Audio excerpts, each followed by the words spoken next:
여러 인연을 만나 여러 사랑을 했던 한 남자입니다. 저의 결혼 이야기는 희로애락이 모두 담긴 것 같습니다. 부끄럽지만 몇 자 적어보도록 할게요. 대학을 나와 사무직에서 4년 정도 일하고 더 많은 돈을 벌려고 영업을 시작했어요. 정수기, 안마의자, 침대 등등 여러 제품을 홍보하고 판매했죠. 30살에 사귀던 애인과 결혼해서 맞벌이로 열심히 살았어요. 그러다 저에게 큰 기회가 와서 안마의자 브랜드샵을 운영하게 되었습니다. 벌이가 좋아져서 3년 만에 좋은 집으로 이사를 했는데 얼마 되지 않아 아내가 사고를 당했어요. 버스에서 내려 인도를 걷던 아내를 향해 슈퍼카가 돌진했답니다. 음주 상태에서 운전을 해서 정신을 놓고 인도의 사람 여럿을 치어버린 큰 사고였죠. 3사람이 숨졌는데 그중 한 명이 제 아내였어요. 청천벽력 같은 소식에 숨이 멎어버릴 것 같았답니다. 운전자는 감옥에 바로 들어갔고 엄벌에 처해졌어요. 제가 대면해서 복수를 하고 싶었지만 아무것도 할 수 있는 게 없었습니다. 아내를 떠나보내고 오랜 시간을 힘들어했어요. 일을 다니면서 매일 밤마다 혼자 술을 마시고 취해서 잠들길 반복했는데 나중엔 알코올 중독이 되어 일하면서도 술에 의지했답니다. 술 냄새 때문에 들어온 손님이 그냥 나가버리는 일도 잦았습니다. 저기 사장님, 안마의자 좀 보러 왔는데요. 술이 들어간 저는 딸꾹질이 나와 술 냄새를 심하게 풍겼습니다. 아, 그래요? 구경하세요. 뭐야?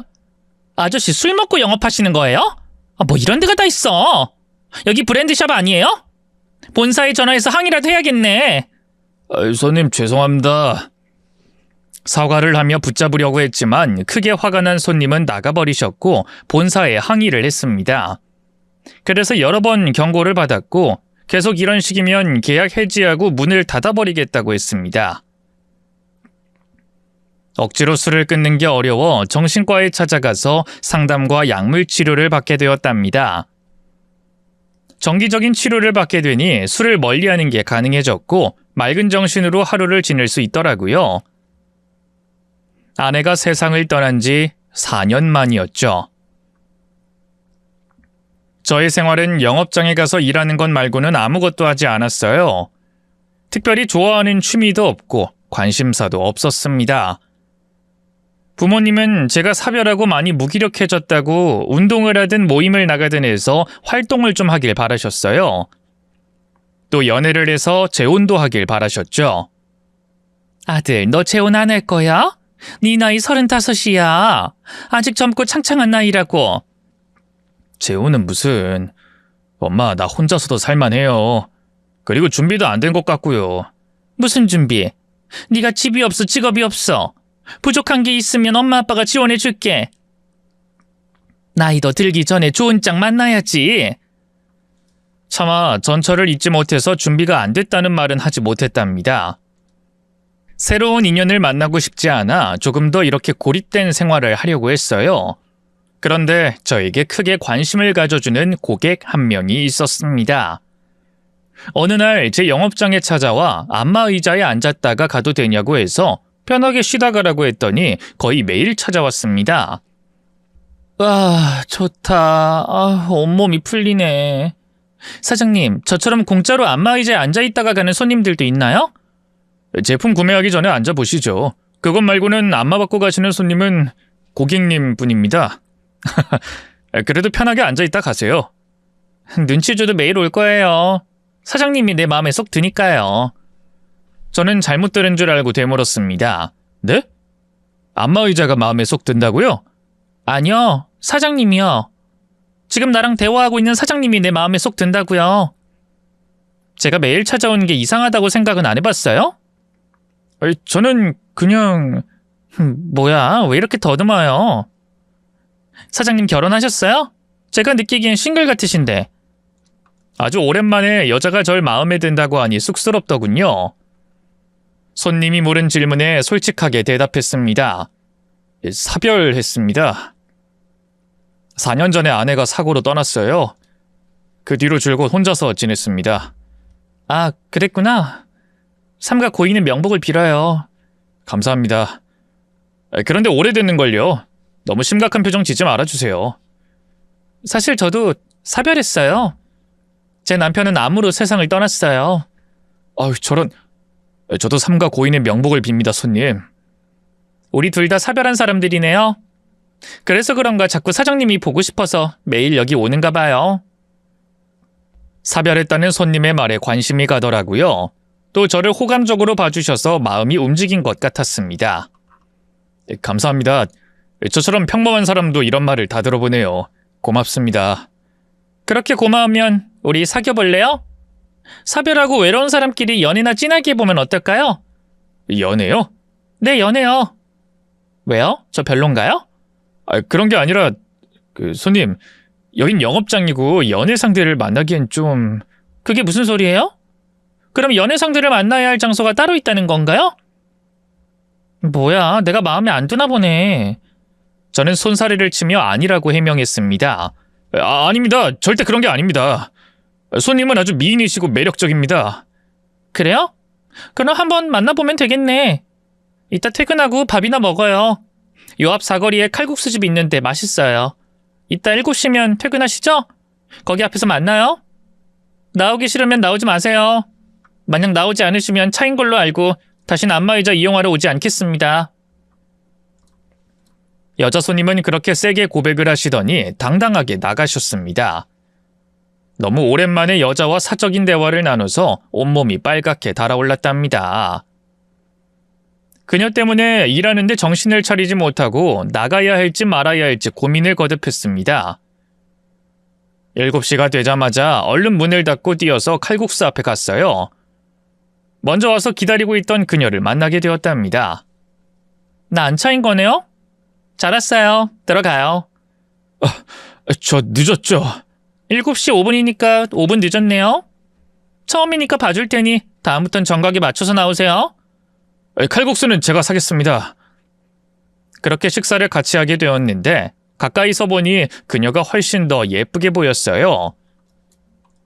식사하고 조용한 카페에 가서 대화를 나누는데 그녀가 눈물을 보이며 사별한 전남편 이야기를 꺼냈어요. 서럽게 울길래 저도 덩달아 울어버리고 말았답니다. 서로 같은 상처가 있다 보니 대화는 아주 깊어졌습니다. 그날부터 그녀와 사귀게 되었고 매일 얼굴 보면서 뜨거우면서 달콤한 사랑을 했답니다. 오빠 나왔어. 여진아. 안마의자 때문에 왔지? 푹 쉬다가 출근해. A는 오후부터 저녁까지 프로그램 개발 회사에서 일했습니다. 정오가 되기 전에 꼭 제 영업장에 들러서 안마의자에서 몸을 풀고 대화를 나누다가 출근했어요. 오빠, 회사 가기 싫다. 나 그냥 가지 말까? 많이 힘들어? 그럼 하루 월차 내. 월차 내면 오빠가 나랑 놀아줄 거야? 여기 지키고 있어야 하잖아. 그렇지. 여진이 네가 힘들면 여기서 하루 종일 앉아서 쉬면 되잖아. 아니야. 게으르게 살면 안 돼. 일은 나가야지. 이따 저녁에 맛있는 거나 먹으러 가자. 응. 이따 끝나고 여기로 와. 오늘은 예약 손님이 저녁에 있으니까 좀 늦게 끝날 것 같아. 매일같이 얼굴을 보며 지냈더니 사랑과 정이 깊어졌습니다.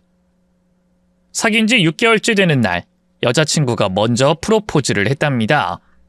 오빠, 우리 언제까지 이렇게 연애만 할 거야? 언제까지? 앞으로 계속 사귀어야지. 아니, 답답한 남자야. 나랑 연애만 하겠다는 소리야? 결혼은 안 해? 난 오빠랑 결혼할 상상을 계속 하고 있는데. 오빠, 나랑 결혼하자. 오빠가 먼저 말하기 기다리다가 할머니 될 것 같아. 결혼? 결혼. 뭐야? 반응이 왜 이렇게 뜨뜻미지근해? 나랑 결혼하기 싫은 거야? 애인을 사랑하긴 했지만 우유부단하게 결정을 내리지 못했어요. 그러자 애인은 연애만 계속할 거면 다른 여자를 알아보라고 하더군요. 자기는 결혼 전제로 저를 만나는 것이니 같은 마음이 아니면 이쯤에서 끝내자고 했답니다. 여진아, 그렇다고 끝내는 건 아니지. 나도 널 사랑해. 아주 많이 말이야. 다만 이 재혼하는 게 무서워서 그런가 봐. 내가 좀 우유부단하잖아. 조금만 생각할 시간을 줄래? 알았어. 오래 걸리면 나 도망가 버릴 테니까 너무 늦지 마. 고민을 해봤는데 지금 사귀는 여진이가 아니면 다시는 사랑을 못할 것 같은 느낌이 들었습니다. 그래서 재혼 결심을 하고 정식으로 프로포즈를 했어요. 아주 빤하게 꽃다발에 반지를 선물하며 결혼하자고 했는데 A는 크게 감동하더라고요. 오빠, 나 진짜 오빠랑 결혼하는 거지? 이거 꿈 아니지? 당연하지. 여진아, 부족한 나 좋아해줘서 고맙다. 앞으로 우리 예쁘게 살아보자. 고마워, 오빠. 그렇게 6개월의 연애를 끝으로 부부의 연을 맺게 되었습니다. 결혼식은 생략하되 상견례는 치렀어요. 양가 부모님이 만나보시고 어떤 집안인지는 알아야 하셨으니 격식을 갖추고 양가 식구들이 한자리에 모였답니다. 저나 애인이나 평범하기도 했고 같은 아픔이 있으니 양가 부모님이 아마 잘 살 거라며 말씀하셨고 특별한 갈등이나 문제 없이 부모님의 대화가 끝이 났습니다. 신혼집은 제가 충분히 마련할 수 있으니 부모님께 손 벌리지 않았어요. 애인도 혼수를 알아서 하겠다고 처부모님께 말씀드렸답니다. 그런데 애인이 신혼집을 계약하기 전에 저에게 할 말이 있다고 하더군요. 오빠, 그 집 말이야. 공동 명의로 해주면 안 돼? 괜히 오빠 명의로 하면 나중에 부부싸움하고 내 집이니 나가라고 쫓아낼 것 같아. 뭐? 내가 그런 짓 할 사람으로 보여? 여진아, 그런 일 절대 없어. 그래도 해주면 안 돼? 나도 내 이름으로 된 집을 가지고 싶어.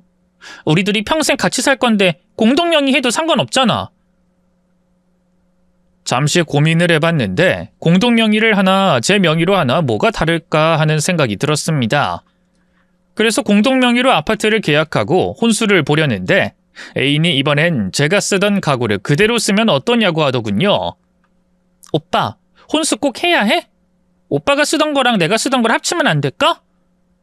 그래도 새로 시작하는 건데 쓰던 걸 그대로 쓰는 건 좀 그렇지 않아? 아깝잖아. 오빠, 사실 나 모아놓은 돈 별로 없어. 그냥 쓰던 걸 채워서 이사하자, 응? A는 통장의 잔고가 바닥이라며 염치 없지만 그냥 쓰던 걸 쓰자고 하더군요. 돈이 없다고 해서 결혼을 파토낼 것이 아니니 쓸만한 물건은 그대로 쓰고 식탁이나 주방 잡기, 소파, 책장 등은 제가 마련해서 신혼집을 채웠습니다. 그래도 구색을 갖추니 예쁜 집이더라고요. 오빠, 드디어 신혼집 입성이네. 축하해. 그래, 여진아, 너도 축하해. 이제 우리 부부니까 서로 이해하면서 살자. 서로 안 맞는 부분이 있어도 참아주자고. 그래야지. 근데 우리가 안 맞는 부분이 있을까? 아마 없을 것 같은데. 아내가 혼자 살 때 자주 놀러 가봐서 생활 습관이 매우 깔끔했고 성향도 저와 비슷했기 때문에 다툴 일이 없을 줄 알았습니다. 저와 아내는 둘 다 입에 술을 대지 않았고 특별한 취미가 없어서 쉬는 날은 나가서 풍경 구경하고 맛집 찾아다니며 데이트를 즐겼습니다. 소소하게 살아가는 것이 가장 행복한 것이더라고요. 1년 동안 무난하고 무탈하게 부부로 잘 살았는데 언젠가부터 아내가 입에 술을 대기 시작했습니다. 회사에서 퇴근하고 회식했다며 만취가 되어 돌아왔답니다. 오빠야, 나 취했다. 우리 같이 술 한잔 하자. 어우, 술 냄새. 여진아, 너 술 마실 줄 모르잖아. 어디서 이렇게 많이 마신 거야? 내가 술을 못 먹는다고 했나? 그거 거짓말인데. 나 원래 술 잘 마셔. 말술이야. 뭐? 정말 놀랄 노자네. 어서 침대로 가자. 나한테 기대해. 오빠야, 나 할 말 있는데. 나 회사 때려치웠어. 오늘부로 회사에서 나오기로 했어. 왜? 무슨 일 있었어? 갑자기 왜? 실은 나 계약직이야. 사장님이 연장 계약 안 해주겠다고 나가대. 아내는 저에게 정규직 프로그램 개발자라고 했는데 이제 와서 계약직이라고 고백했습니다. 뭐 하늘이 무너지는 큰일은 아니지만 거짓말을 한 게 기분 나쁘더라고요. 술을 입에 대지도 못한다고 했는데 그것까지도 거짓말이니 조금 화가 났답니다. 그날 아내를 침대에 힘들게 눕히고 재우고 다음 날이 되었어요. 콩나물국을 끓여주고 식탁에 앉았습니다. 아우, 머리야. 오빠, 내가 어제 좀 많이 마셨나 봐. 놀랐지. 그래, 많이 놀랐어. 술 한잔 못한다더니 거짓말쟁이였네. 오빠, 가끔은 한잔 하면서 살자. 오빠가 술 끄는 거 아는데 그래도 기분 낼 필요가 있을 때나 꿀 끓일 땐 한 잔씩 하자. 난 술 마시면 한도 끝도 없이 마실 것 같아서 안 돼.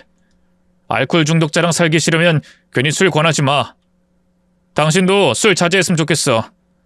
특별한 날은 이해해 줄 테니까 적당히 마시고, 알겠지? 우리 남편 완전 센 님이네. 알았어. 아주 가끔씩 마실게. 오빠, 나 오늘부터 백수인데 괜찮아? 그래, 안 괜찮을 이유가 있겠어. 어제 연장 계약이 안 돼서 화가 많이 나서 마신 거지? 응, 기분 진짜 안 좋더라. 아니, 사장놈 학벌만 보고 사람을 판단한다니까? 내가 전문대 나왔다고 엄청 무시했어. 방금 또 아내가 거짓말을 하나 더 한 걸 알게 됐습니다. 당신 전문대 나왔어? 서울에 있는 4년제 나왔다고 했잖아. 아, 그랬었나? 전문대 다니다가 4년제로 편입하려다가 집안 사정 때문에 안 갔어. 마음만 먹으면 4년제 나올 수 있으니 뭐 비슷한 거 아니야?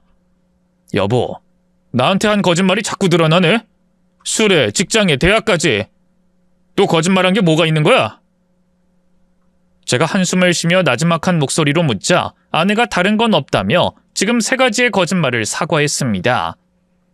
오빠, 미안해. 난 오빠한테 어울리는 사람으로 여겨지길 바랬어. 그래서 술도 못한다고 거짓말했고 대학도 빵빵한 데 나왔다고 했고 회사도 꽤 규모가 있으니 정규직이라고 하면 더 좋을 거라 생각했어. 왜 그런 걸 거짓말한 거야?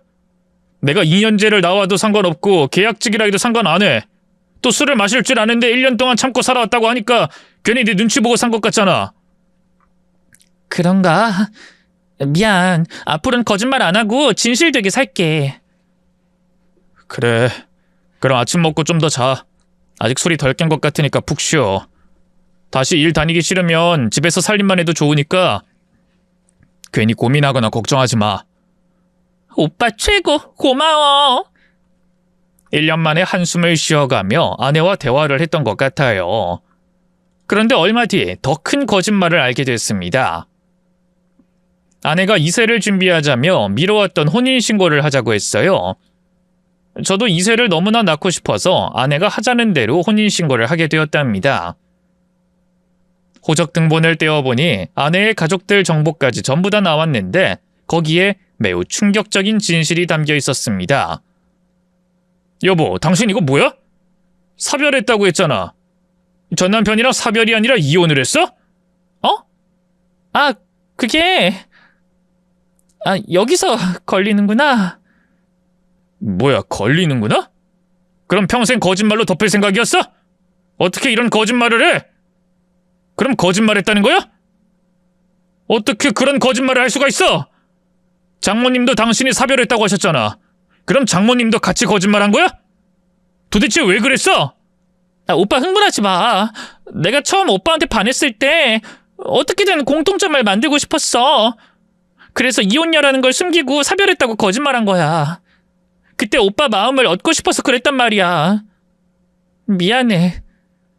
아내가 연애할 때 전 남편이 암투병할 때 힘들고 슬펐다며 울었던 게 생각났습니다. 그게 다 연기였다고 생각하니 소름이 돋더라고요. 정말 너무한다. 여진이 너 무서워지려고 그래. 오빠 한 번만 봐줘. 거짓말 다시는 안 할게. 한숨이 절로 나왔지만 이미 혼인신고를 해버렸으니 용서할 수밖에 없었습니다. 다시는 거짓말하지 않겠다는 약속을 받고 결혼 생활을 이어나갔답니다. 회사를 그만둔 아내는 집에서 살림을 제대로 하는가 싶더니 몇 달 뒤부터 많이 달라졌습니다. 컴퓨터 앞에서 헤드셋을 끼고 게임을 하는데 욕설을 엄청 하면서 중독자 수준으로 오래 했답니다. 아, 젠장 매너 졸라 없네. 게임을 왜 졌다고 라는 거야? 하는 일 없이 방구석에서 게임질만 해대는 놈일 거야. 님들, 저 개싸가지 놈 게임에서 빼버려요. 여보, 나왔어. 또 게임하는 거야? 당신 아침부터 지금까지 이것만 한 거야? 왔어? 오빠 밥은 대충 라면 먹자. 난 계란 푼 거 싫으니까 계란 넣지 말고 끓여. 난 여기서 따로 먹을 테니까 쟁반에 가져와. 뭐? 당신 지금 뭐 하는 거야? 게임에 미쳐서 남편이 와도 쳐다도 안 보고 말하는 거야? 나 지금 엄청 중요한 순간이야. 레벨 올리려면 오늘 밤을 새워도 모자란다고. 당장 그만둬! 끄라고! 뭐라는 거야? 중요한 순간이라고 했잖아. 라면이나 빨리 끓여서 가지고 와. 나 배고프단 말이야. 아내의 컴퓨터 책상엔 맥주캔이 널브러져 있었고 과자 봉지와 먹다만 삼각김밥이 있더군요. 집안 청소는 하나도 해놓지 않고 어질러 놓기만 했답니다. 제가 봐주면서 살림을 해줬는데 더는 봐주면 안 될 것 같아 컴퓨터 전기선을 뽑아버렸습니다. 아! 오빠 지금 무슨 짓 한 거야? 내가 여기까지 어떻게 왔는데? 오빠 때문에 레벨업 못하게 됐잖아. 레벨업? 당신 꼴을 봐. 취해서 게임질만 하는 페인이 됐다고. 레벨업에 필요한 건 당신이야. 정신 좀 차려. 당신이 집에서 놀아도 된다며. 마누라가 게임 좀 했다고 이런 식으로 나와도 되는 거야? 지금 나 눈치 주는 거야? 내가 눈치 주는 걸로 보이냐? 게임을 해도 정도껏 해야지. 사춘기 학생도 아니고 이게 뭐하는 꼴이야? 집안 꼴을 봐. 여진아, 제발 정신 좀 차리자. 아내는 제 말을 귓등으로 듣더니 컴퓨터 선을 다시 꽂더라고요.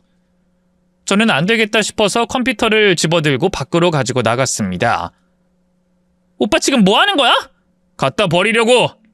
당신이 게임이 더 미치지 않게 하려면 이 방법밖에 없어. 아내는 분리수거장까지 따라왔는데 제가 발로 컴퓨터 본체를 박살내니 자기 머리를 잡고 흔들더군요. 에이, 진짜 너무해. 내가 게임하는 낙으로 사는데 그걸 못하게 이 난리를 피우는 거야? 오빠 진짜 실망이야. 내가 더 실망했거든? 당신 애도 아닌데 왜 이러고 사는 거야? 제발 가정주부답게 조금이라도 노력을 해줘. 부탁이다. 아내는 씩씩거리며 숨을 쉬더니 아파트 단지 밖으로 나가더군요. 화가 났을 테니 바람 좀 쐬고 오라고 가만히 내버려뒀습니다. 그런데 2시간이 지나도 들어오지 않아 전화를 걸어서 어디냐고 물었어요. 당신 어디야? 왜 안 들어와? PC방이거든? 오빠가 컴퓨터 박살냈잖아. 뭐 PC방? 진짜 가지가지 한다. 너 진짜 이럴래? 당장 안 들어와? 아내는 전화를 끊어버렸습니다. 다시 전화를 걸었더니 아예 핸드폰을 꺼버렸더라고요. 그래서 집 밖을 나가 동네 PC방을 뒤져서 아내를 찾아냈어요. 욕을 내뱉으며 게임을 하고 있는 걸 보니 한숨밖에 안 나오더라고요. 에휴, 당신 진짜 심각하다. 여보 가자. 뭐야, 어떻게 찾아낸 거야? 오빠 스토커야? 당신이 전화를 안 받으니 근처 PC방 돌다 찾은 거잖아. 밤이 늦었는데 걱정되는 건 당연한 거 아니야? 여보, 그만 가자. 집에 가자고. 안 가. 나 레벨업 할 때까지 절대로 꿈쩍도 안 할 거야. 게임 중독이 이렇게 무섭더군요. 대화도 안 통하고 나가자고 손대면 발악해서 옆자리에 앉아 기다리기로 했습니다. 언제까지 하나 기다려봤더니 해가 뜰 때까지 하더군요. 드디어 자리에서 일어난 아내를 데리고 집으로 돌아갔습니다. 아침을 챙겨 먹고 출근을 하자 아내는 인사도 안 하고 잠자리에 들더군요. 피곤에 찌든 상태로 영업장에서 일을 꾸역꾸역 하고 집으로 돌아갔더니 아내가 보이지 않았어요. PC방을 찾아갔더니 거기에 있더라고요. 여보, 내가 부탁할게. 집에 가자. 다시 컴퓨터 사줄 테니까 하루에 시간 정해놓고 게임해. 응? 다시 사준다고? 그럼 최고 사양으로 사줘. 최신형으로 제일 좋은 거로다가. 그래, 사줄게. 대신 하루에 3시간 정도로 줄이자. 뭐 3시간? 그래. 우리 서로 양보하고 배려하자. 아, 그래. 나도 심한 거 인정하니까 게임하는 시간 줄일게. 겨우 컴퓨터를 새로 사주겠다고 달래서 집으로 데리고 왔습니다. 이튿날 아내와 전자상가에 가서 최신형 컴퓨터를 한 대 사줬고 하루 3시간만 게임을 하기로 약속했습니다. 다행히 아내는 약속을 잘 지켜줬고 집안 살림도 다시 잘하기 시작했어요. 그런데 다른 큰일을 터뜨려서 저를 놀라게 했답니다. 안마의자를 한 대 팔고 기분 좋게 일하고 있는데 경찰서에서 연락이 왔어요. 너무 놀라 무슨 일이냐고 물었더니 아내가 게임 아이템을 받고 돈을 지불하지 않아 사기 혐의로 불려갔답니다. 이런 일은 어린 학생들이 저지르는 일 아닌가요? 결혼해서 아내가 게임 아이템 사기를 쳐서 불려가는 남자가 저 말고 또 있을진 모르겠네요. 아무튼 경찰서로 달려가서 피해자한테 사과를 하고 아이템 값을 물어주고 조용히 합의하고 끝내기로 했어요. 수백만 원을 입금해주고 아내를 집에 데리고 왔답니다. 정말 잘하는 짓이다. 게임하는 시간 줄여서 아이템이라도 좋은 거 가져보려고 한 거야. 당신한테 아이템 사달라고 하면 사줬겠어? 에휴, 진짜 철이 없네. 여보, 당신은 이런 사람이었어? 대체 언제까지 날 실망시킬 거야? 나도 이제 게임 안 할 거야. 경찰서까지 다녀오니까 게임은 정 떨어져서 못하겠다고. 그래, 뭐 그나마 게임이라도 안 하겠다고 하니 다행이네. 다시는 사기치지 마, 알았지? 아이템 하나 먹튀한 거 가지고 왜들 난리인지 모르겠네. 아무튼 게임 안 해. 다행이라고 해야 할지 아니라고 해야 할진 모르겠지만 경찰서에 다녀온 이후로 아내는 게임을 뚝 끊어버렸습니다. 아내는 집에서 살림만 하는 게 심심했는지 이번엔 다른 걸 하겠다고 저에게 부탁을 하더군요. 오빠, 나 그만 놀고 일해보고 싶어. 그래? 그럼 일자리 알아보고 이력서 넣어봐. 아니, 직원으로 일하겠다는 게 아니라 사장으로. 나 카페 차려보고 싶어. 뭐 카페? 요즘 뜨는 게 카페잖아. 물장사가 많이 남겨 먹는다니까 카페 하면 돈도 잘 벌고 폼도 나지 않겠어? 나 카페 차려줘. 얼마 전까지 게임만 하던 당신한테 카페를 차려줘야 하나? 그러지 말고 직장 다녀. 카페는 나중에 차리자. 그리고 우리 이세 갖자고 했잖아. 이세는 나중에 가져도 안 늦잖아. 그리고 게임 좀 했다고 카페 하면 안 돼? 당신이 많이 나태했는데 바로 사업을 하겠다고 하니까 말리고 싶은 거야. 아직은 안 돼. 해줘. 나 카페 차려줘. 거절하니 막무가내로 나오더군요. 카페 차려줘. 오빠가 나랑 결혼해서 해준 게 뭐가 있어? 해준 게 왜 없어? 신혼집 공동명의에 혼수도 거의 다 내가 있지. 매달 충분한 생활비 주고 당신 사고친 거 수습도 해줬어. 제가 치사하게 일일이 나열하니 아내가 눈꼬리를 올리며 짜증내더군요. 쫌생이 같은 놈. 그걸 하나하나 다 따지냐? 치사하다 치사해. 그래, 나 치사한 놈이야. 그러니까 카페 꿈은 접어. 더러워서 안 한다. 그날 이후로 아내는 불만 가득한 얼굴로 저를 대했습니다. 말을 하면 대답도 안 하고 침대에서 등을 돌리고 잤답니다. 저는 본능이 깨어나 아내의 등에 손을 댔어요. 여보, 자? 아직도 화났어? 손 치워라. 여보, 카페는 나중에 차려줄게. 그리고 우리 이세 가지기로 했잖아, 응?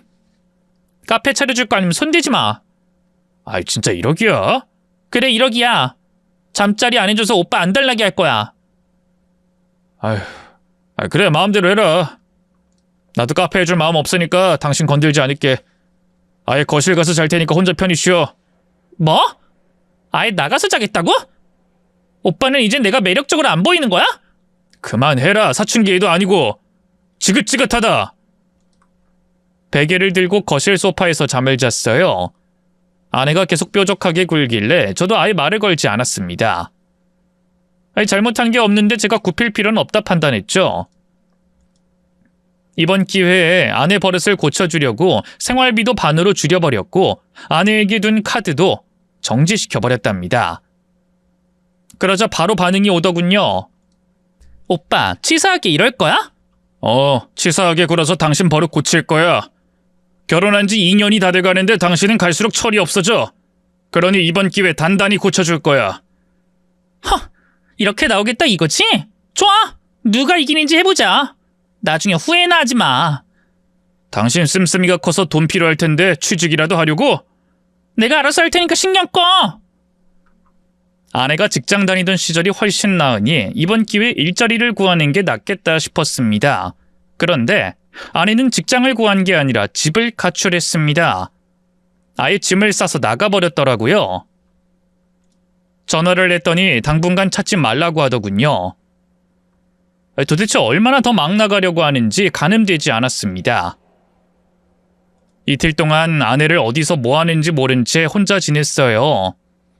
그런데 띵동 소리가 나면서 핸드폰에 문자가 왔답니다.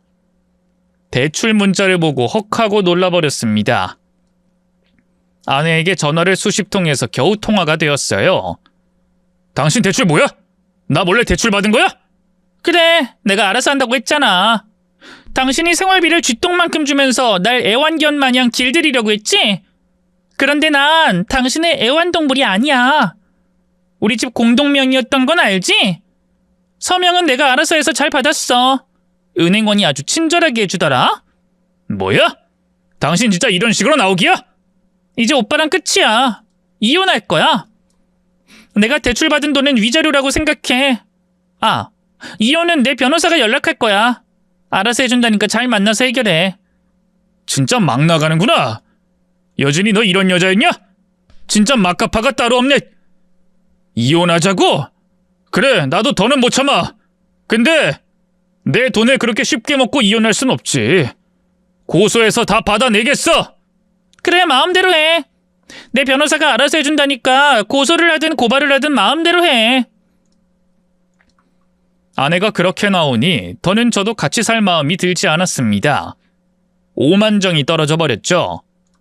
어쩌면 더 오래 살지 않고 이 정도에서 헤어지게 된 걸 감사한 일이라고 생각했습니다. 긍정적인 마음으로 이혼 소송을 하게 되었습니다. 그런데 제 뜻대로 되지 않았어요. 집이 공동명의이니 절반은 아내 몫으로 가져가도록 판결이 났어요. 대출받은 돈이 집의 절반이니 그렇게 끝내게 되었답니다.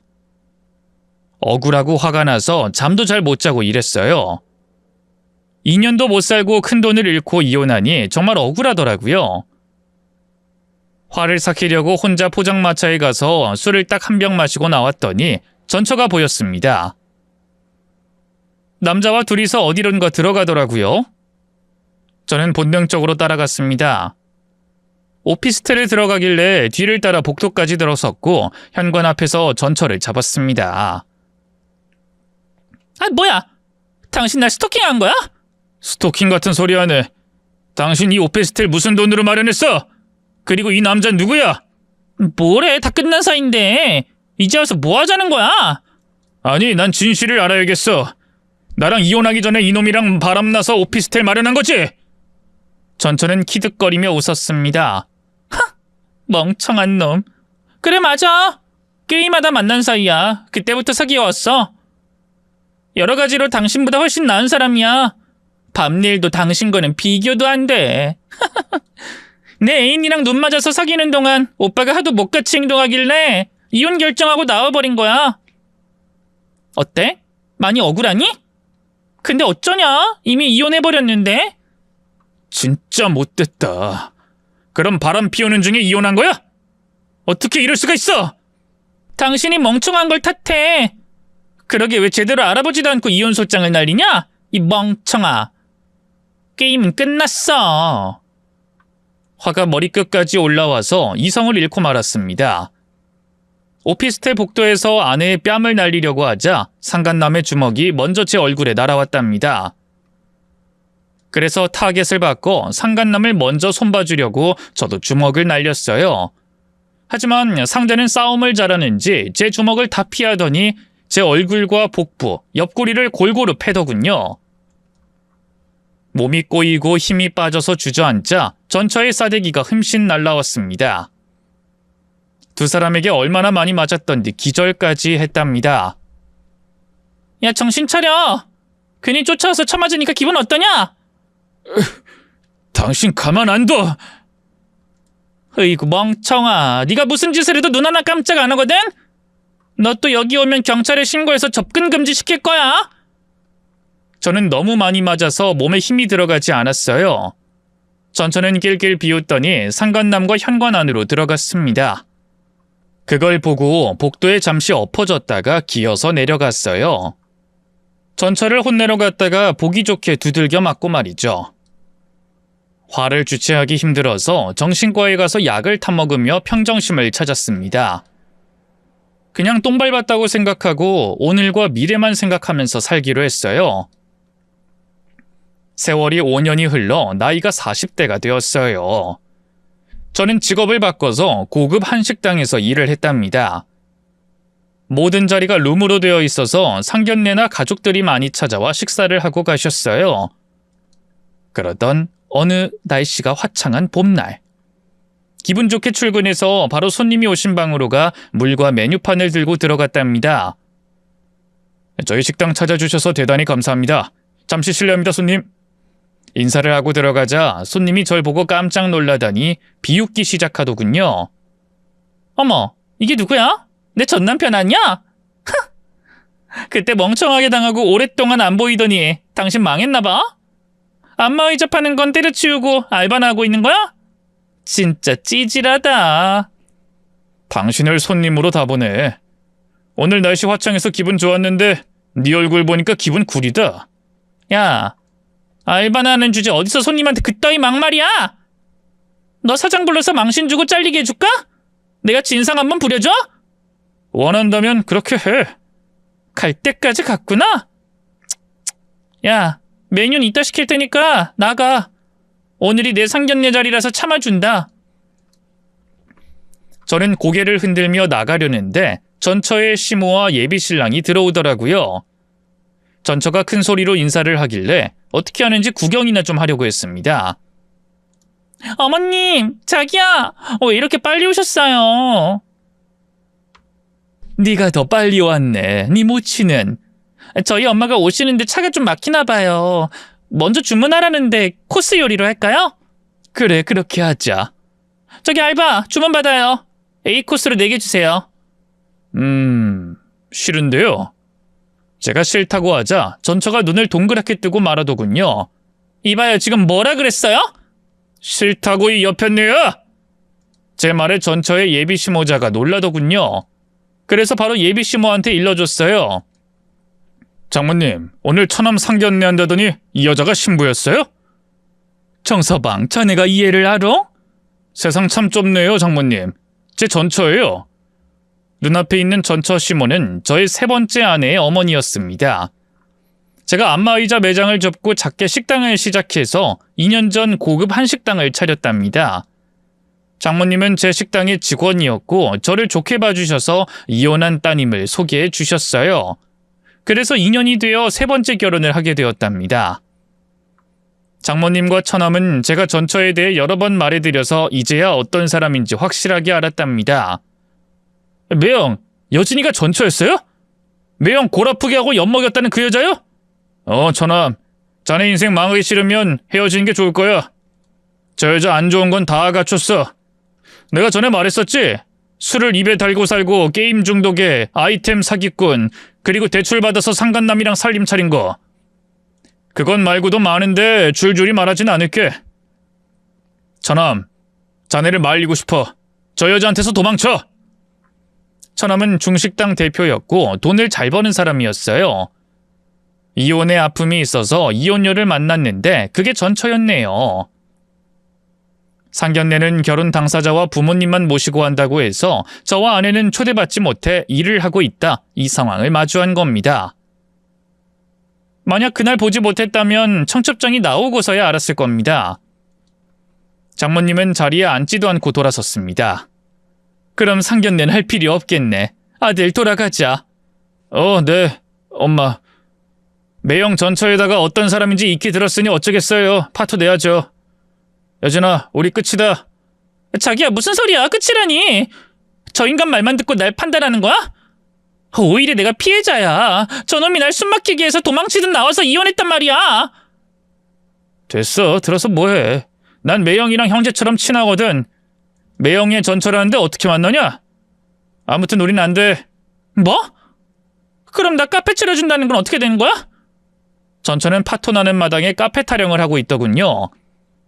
그동안 어떻게 살아왔는진 모르겠지만 카페 차려줄 남자를 만나진 못한 것 같더라고요. 전처는 처남에게 매달렸습니다. 자기야, 과거가 뭐가 중요해? 우리 둘이 좋으면 그만 아니야? 내가 시어머니만 뵙고 형님이랑은 거리를 두고 지내면 되잖아. 그만해라. 끝났어. 가라. 처남과 장모님은 과감하게 전처를 버리고 나가려고 했어요. 그런데 전처에 모친이 들어오더군요. 아유, 제가 좀 늦었습니다. 다들 서서 뭐 하는 거예요? 제가 빙그레 웃으며 말했어요. 오랜만이네요, 전 장모님. 뭐야? 네가 왜 여기 있어? 여기 제 식당이거든요. 그리고 이쪽은 제 현재 장모님이고 처남입니다. 이게 무슨 귀신 신나라 까먹는 소리야? 내 사돈이 자네 장모라고? 빙고! 이제야 말귀를 알아들으시네요. 제가 전처에 대해서 자세히 말씀드려서 결혼 파토 났어요. 뭐 아주 당연한 결과죠. 제가 여기서 전처를 만났으니 빨리 파토가 났지. 몰랐으면 청첩장 뽑고 알았을 겁니다. 먼 길 오셨는데 다시 나가셔야겠네요. 자네가 내 딸에 대해서 뭐라 말했길래 사돈이랑 사위가 앉지도 않고 나가라는 거지? 과거에 이혼한 사이라고 해도 인연이 됐으니 결혼은 충분히 할 수 있는 거 아닌가? 이봐요, 사돈. 우리 딸이 뭘 잘못했습니까? 전 남편이 저놈이라서 문제가 되는 거예요? 그러자 장모님이 혀를 끌끌 차며 말씀하셨어요. 뭐라고요? 이봐요. 당신들 집안은 무슨 동물의 왕국입니까? 내 사위랑 이혼한 사이라서 파토내는 것도 맞지만 대개 딸이 어떤 여잔지 익히 들어서 파토내는 겁니다. 난 우리 아들 신세 망치고 싶지 않거든요. 저놈이 뭐라 짓거렸길래 화가 이렇게 나셨습니까, 사돈? 우리 앉아서 대화 좀 나눕시다. 저놈을 배제하고 애들 결혼시키자고요. 딸이나 엄마나 똑같으시네. 어떻게 이 상황에서 결혼하겠다는 소리가 나오죠? 상식적으로 이해가 안 됩니다. 장모님이 확실하게 안 된다고 선을 그어버리자 전 장모가 저를 향해 비난의 삿대질을 했습니다. 이놈아, 네가 뭔데 우리 딸 앞길을 막아? 뭐라 짓거렸길래 우리 사돈이 저라는 거야? 그냥 있는 사실 말했죠. 안 좋게 말했겠지. 자네한테 유리하게 말이야. 내 딸은 자네 만나고 나서 많이 망가졌어. 이제야 겨우 행복을 찾았는데 자네가 걸림돌이 될 건가? 끝까지 이러기야? 어서 좋게 말씀드리고 이 결혼 성사시키게. 이 아줌마가 바라는 게 많으시네. 이보세요. 여진이를 좋게 말하고 싶어도 좋은 게 하나도 없어요. 어떻게 좋게 말합니까? 그리고 내가 이 집 사위인데 시집을 보내고 싶으세요? 아줌마, 혹시 우리 장모님한테 뭐 받아먹으려고 이러는 겁니까? 이놈아, 받아먹긴 뭘 받아먹어? 내 딸이 드디어 좋은 신랑감 만났으니 그렇지. 아, 그럼 다른 신랑감으로 다시 알아보셔야겠네요. 그만 나가주세요. 내가 이 식당 주인인데 아줌마랑 여진이한테는 안 팔아요. 어서 꺼져주세요. 그 사이 전처는 처남과 장모님한테 매달리고 있었는데 원하는 대로 될 리가 없었습니다. 제가 자리를 터두자 장모님과 처남이 얼른 나갔습니다. 그리고 저도 나가려고 했더니 전 장모가 제 뒷머리를 잡아당기더군요. 네 이놈! 내 딸 신세를 한 번 망쳤으면 됐지. 두 번이나 망치려고 하냐? 이 몹쓸 자식 가만두지 않겠어! 아줌마 이거 놓으세요! 머리카락 다 빠지겠네! 뒤통수를 잡힌 사이 전처가 제 얼굴 앞에 다가와 싸대기를 후려갈기더군요. 저는 끄소리를 내며 잠시 눈을 감았다 떴습니다. 그런데 방 안으로 현 장모님과 일하고 있던 제 아내가 들어왔습니다. 여보, 당신 지금 맞은 거야? 저 기집애가 때린 거야? 너 이 기집애 오늘 나한테 잘 걸렸다. 감히 내 귀한 서방님을 때려?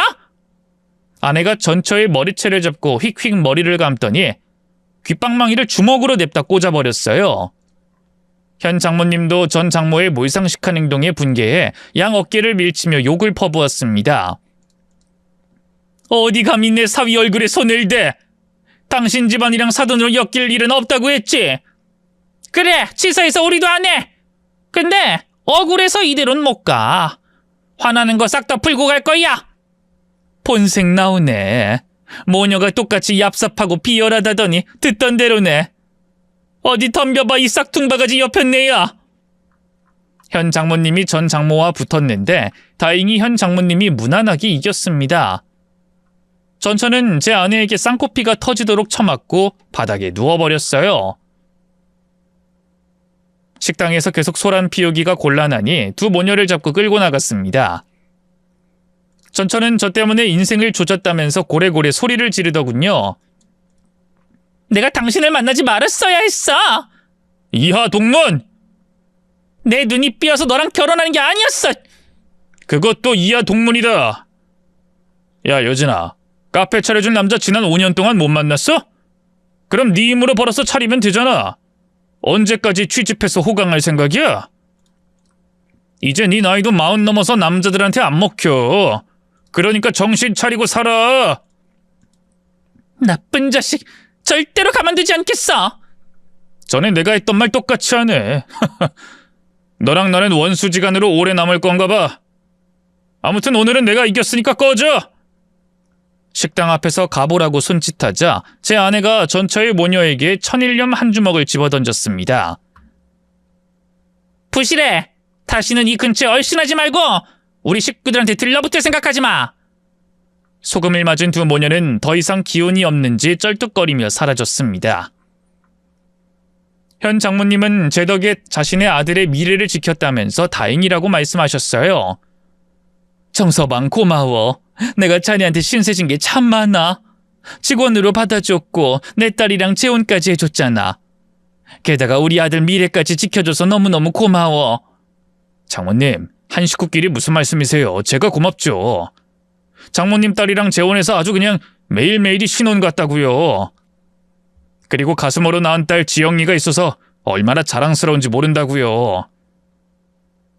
제 아내는 이혼하고 딸을 혼자 키우고 있었는데 이제는 저의 호적에 올린 제 딸이 되었답니다. 장모님과 처음 인연이 되어 이렇게 제 인생이 행복하게 바뀌었어요.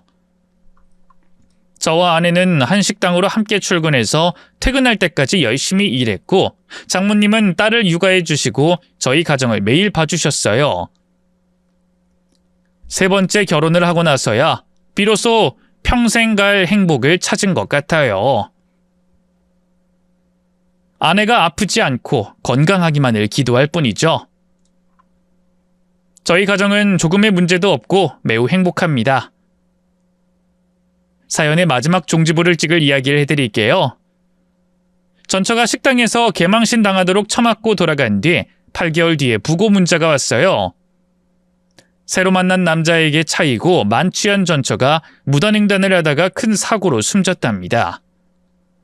에휴, 그 여잔 끝까지 말썽이네요. 언젠가 큰 사고를 치겠다고 생각했는데 진짜 상상 이상의 사고를 치고 떠나버렸네요. 아무튼 전 아내와 딸과 한 가정에서 아주 잘 살고 있으니 해피엔딩이라 생각하고 사연에 막을 내리겠습니다.